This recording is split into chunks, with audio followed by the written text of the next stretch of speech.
Guys, ayan, nag-walking po tayo ngayong gabi. Ayan, so kailangan nating mag-walking dahil marami tayong kinain. Ayan, so nanggaling tayo kanina sa Manawag. Ayan, and then nag-visit po tayo. And ayan, so ang dami natin kinain kanina. Nag-burger tayo. And then nag-Starby. And then kanina kumain na naman kami ng salad. Tapos kumain kami ng kanin. Tapos ayan, then punta kami sa plaza kanina with Maring Aris. Ayan, so walking tayo ngayon. Kailangan natin alagaan ang ating kalusugan ngayong taon 2026.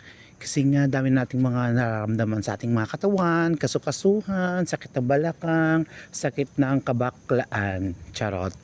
So, ngayon dito tayo sa Barangay B o Barangay Poblacion B. Ayan. Kasama natin nag-walking aking Maring Ari. So, nandun siya. Ayan. So, ito yung sasakyan nila. Di ba, Mare? How are you today? I'm good. Wow, ang ganda-ganda mo. Joke lang.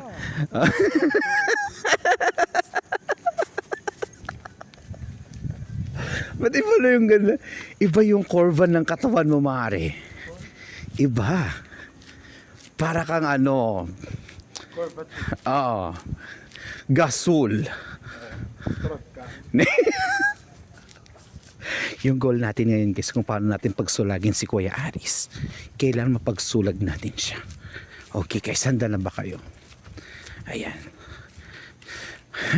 Grabe. Pagsulagin natin siya. Mare, ang laki na ng mga puno dito, no? Oo. Mare, anong taon yan, Mare? Yan yung puno na yan. Ilang taon na yan? Huh? Ay, hindi siya nagsusulag, Mare. Pipi na siya.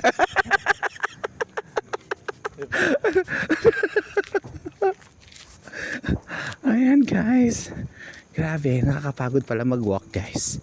Para mas nakakapagod magsalita kaysa nag-walk. Kasi kanina, ang sakit-sakit ng kasugasuhan ko kanina. Yun. So, kailangan talaga nating ibalik ang Alindog this year, 2026, para masarap tayo palagi. Para maraming ma-inspired at maraming ma-inlove sa atin. Diba? So, ayan.